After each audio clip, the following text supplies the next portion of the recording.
Hey y'all, it's me, Bria, your guide through mental health, and welcome back to Let's Speak on It. Happy Friday or whatever day you're watching this. Today we are going to speak on one drum roll, lack of emotional support from parents. Whew. Now, thankfully, I didn't have this problem.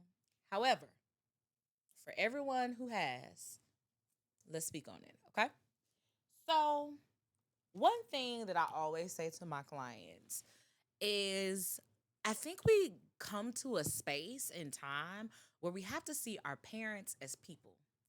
And if we can step outside of our own emotions and kind of look down, almost like a outer body experience, and see that our parents were children that turned into adults that had children, especially if you are the firstborn, and that can be again a series in itself. They're trying to figure it out. Now, what I also say is behaviors make sense. And just because we can identify the why behind behaviors doesn't mean that the behaviors were right or that you should have received the treatment that you got. However, I think that when we can understand our parents as people, we can understand their experiences and how they got to the spaces that they're in, right? So if I had an emotionally unavailable parent who didn't receive emotional connection from their parents, and later we'll talk about transgenerational trauma, right? And generational curses. How can I then shift and give you a certain amount of emotional connection that I didn't receive, right?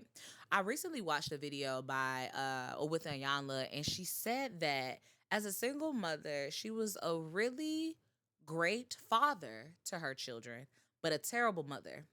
And what she described was she was able to provide and protect and be the person to keep her children on track. But when it came to the nurturing, the caring, the kissing the boo boos, that wasn't her strong suit. And sometimes in these relationships, dynamics with our parents, sometimes, especially in single parent situations, our parents are just not equipped in that emotional connection piece. Another avenue we can take with this is attachment styles, which can be delved into a little deeper in another Let's Speak on It. But attachment styles, basically, at its premise, is how do parents attach to children in that infancy stage, right? And you can have secure or insecure attachments. When we operate in insecure attachments, we are unable to co-regulate with our parents, meaning our parents has the ability to regulate their emotions so they can teach us how to regulate our emotions. And when there is a lack of co-regulation or regulation period in these spaces with our parents, then they can't teach us, or they teach us maladaptive behaviors in order to regulate, which can also drive disconnection. Now, to keep this and take this a little deeper, again, probably another episode, when we are in these spaces and we learn how to attach and connect, we carry these behaviors or this lack of emotional regulation or attachment in our outside relationships with friends, other family members, or romantic or platonic relationships, right?